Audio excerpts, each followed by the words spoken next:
What's good, y'all, man? We're going to talk about the opening line for the Colorado UCF game. I'm going to be real with y'all. I think the line is kind of, to a degree, unfair, and I don't think it symbolizes this game.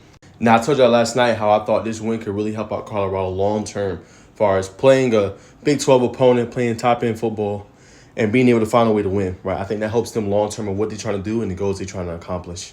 But when you look at who UCF has played, it hasn't been top-tier opponents. Now, when you take a look at their schedule, they played New Hampshire and Sam Houston State.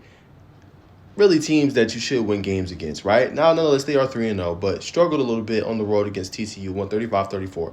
One thing that does concern and should concern Colorado fans is their ability to run the ball. Let's break that down. Now, rushing-wise in this game, they were very effective, right? 289 yards on the ground, right? 2 touchdowns. R.J. Harvey is going to be the one to watch for next week. Number 7.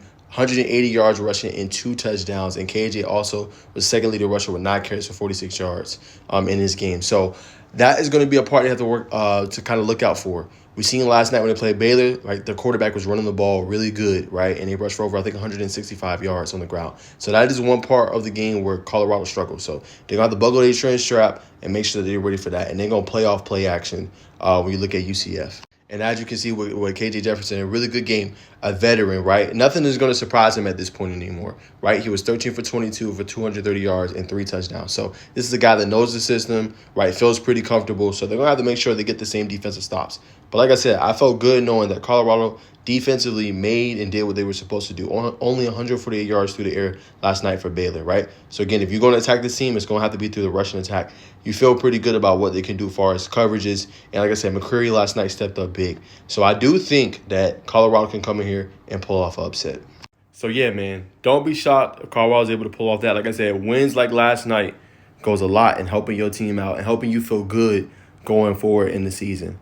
So another big game. They're going to be on the road, but I think they have way more than an 11.5 underdog chance in this one. I would go with Colorado. So if you're a bettor, I would bet on Colorado to come on top. The offensive line is going to have to be a little bit better in this one up against the UCF pass rush.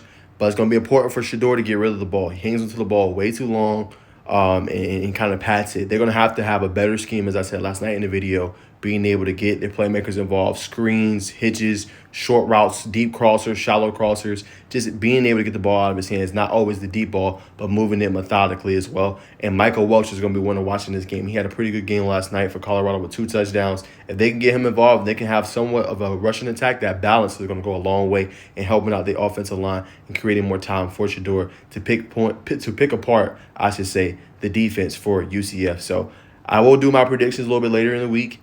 But I do want to say that I think this line is crazy. I think Colorado has a better chance than 11.5 underdog. So watch out for this matchup.